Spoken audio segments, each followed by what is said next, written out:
Alright everybody, it's Wednesday, and it's like we're back to our normal operating here. I feel pretty okay, still a little congested in the chest, but what I'm going to do, I'm going to come in here today, I'm going to seal all these spot welds off. Come in here last night and I seam sealed anything that had a larger gap. I generally don't look putting any kind of filler material over seam sealer. But anywhere there was a larger gap where I wasn't happy, I just went ahead and put a little. Come in here this morning, wiped it all down with thinner again. We had some pretty bad rainstorms last night, so I do have a little water down here in the garage. And that does concern me, considering this metal was raw. So I come in here, I scuffed it down, wiped it down. We should be good for enough time to get this filler material on here. And I'll kind of show you all what I'm talking about. So it's got quite a bit of rain. Still got water puddled up outside my door here, but you know, other than that, it looks pretty dry. Super cold out today compared to yesterday. It's probably like 45 degrees. So that's going to be about it for that. It's going to be kind of an inside day. Sooner, I'm still not 100%. I don't need to be out there, so we'll work on this. And what we're going to use. And like I said, I did come in here. I seam sealed some of this stuff too. Just around the welds. Just to seal them off.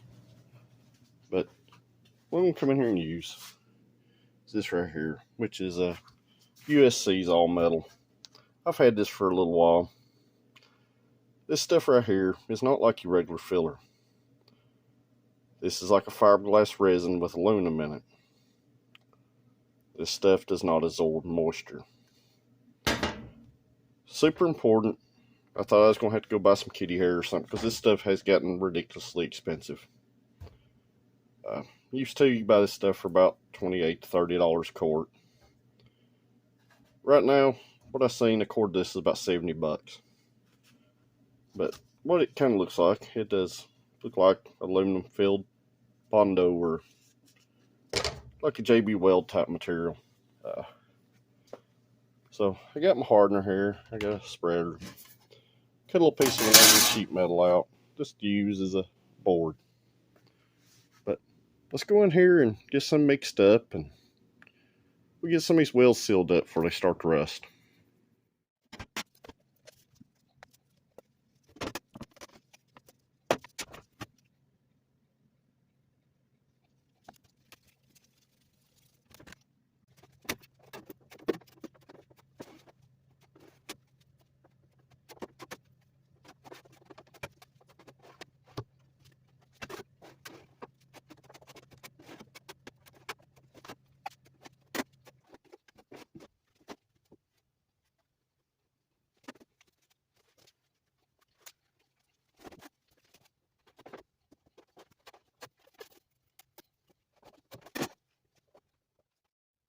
Alright, basically what I'm doing, I'm just coming in here and I'm barely just skimming these welds. Just trying to make sure they're pushed in any cracks and crevices. This isn't a fill. This is a seal type deal. For now, you come back in here with a regular filler. I'll come in here with grinder and knock some high spots down when this stuff dries. You gotta mix up some more and do this stuff over here and around the back. This stuff works for a long time. You can work it, keep working it. But in this case, you know, if you were spreading filler, you'd be worried about some of these ripples and stuff. Like I said, 90% is getting ground out. It is here for a sealer, a waterproof sealer under our filler. This stuff don't feather real well. So either way, you're going to have to put a lightweight polyester filler over top of it. So, works real good to fill holes, gaps, you know, heaven forbid, rust holes with. But because it don't let water absorb into it like regular filler does. So you generally don't get those bubbles like you see on old cars that were full of Bondo. So I'm going to take, and like I said, I'm going to mix up some more. I'm going to seal off the rest of these welds. And maybe by the time I get that done, this will be tacked enough I can kind of hit it with a grinder a little bit. I'm going to have to figure out some kind of ventilation system down here for that. So let's get back busy.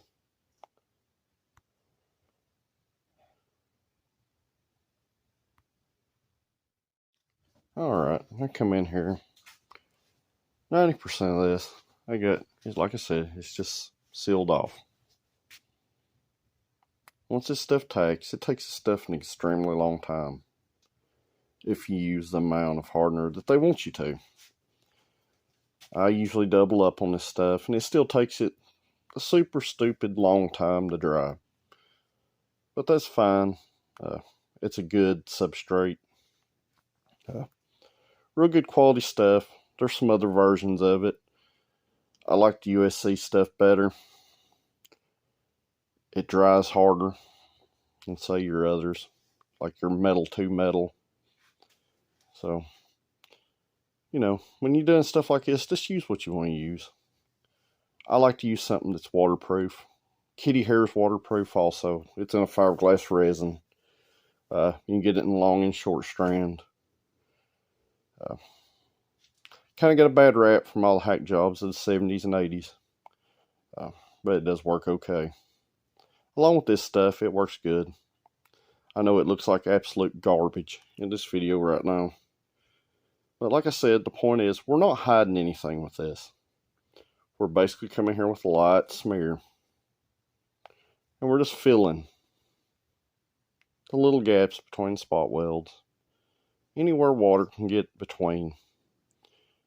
And once I get this roughed down, we'll come in here with a regular polyester lightweight filler. Then you'll start seeing the difference in this stuff. Like I said, I didn't really want to have to do this today, but you know, we get some water in the floor here.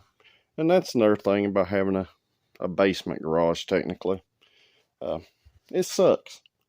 So, no matter what you do, it's always going to leak a little water. But here we are here. And when I come back, it'll just, you know, I guess just be magically done, something like. Well, it magically just didn't do it, so. Not the way it works with bodywork. Nothing really works that way at all, but. It's been about 15 minutes.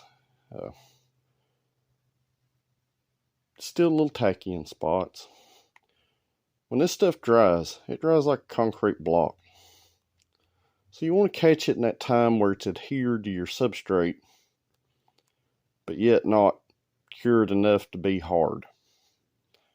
Once again, like I said, we're going to come in here and we're just going to knock the highs down.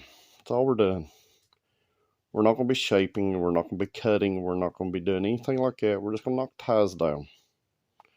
From that point, you can come in here with a regular filler. That's when you can start shaping and cutting stuff. Once again, looks like a lot's on here, but there's really not. I mean, think of an egg.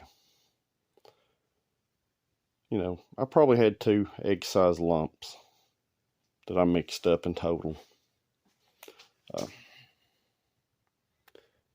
So, there we are.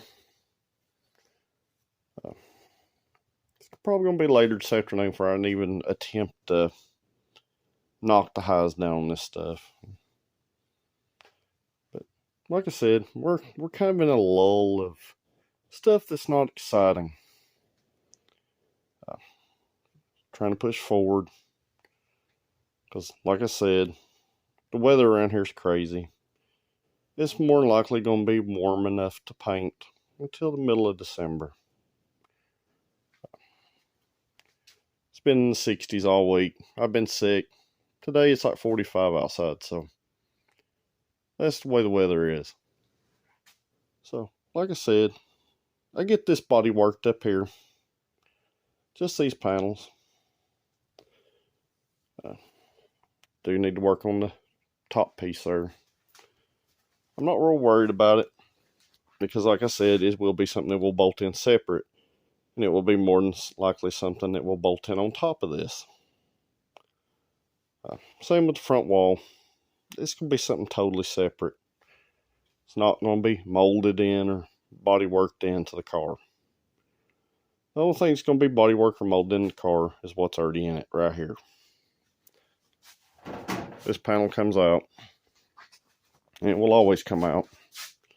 So, just the sides and this back brace right here. I know it's kind of hard to visualize, but I think it'll look pretty cool when I get done. Still deciding what color I'm going to paint this car.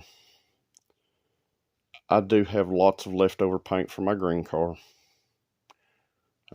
Have a lot of that candy green. Have a lot of gray. Have a lot of yellow. Have a lot of black.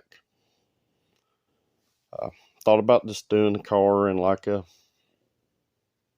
shiny primer gray. And maybe doing that bright green on the inside and under the hood.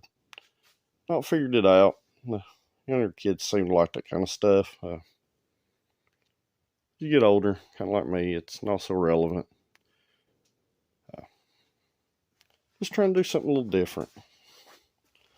Like I said, this is a big difference from what I usually do. You know, I usually, I like rear wheel drive stuff with motors in the front.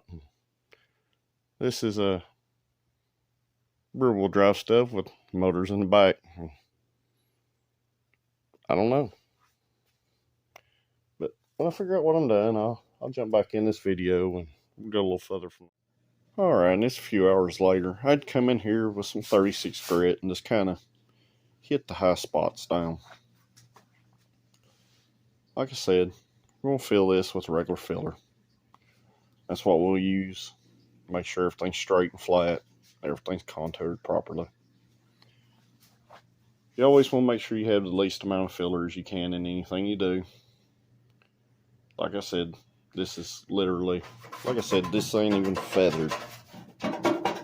They give you an idea how little is actually on there. There's probably not an area that's more than a 1/16 of an inch.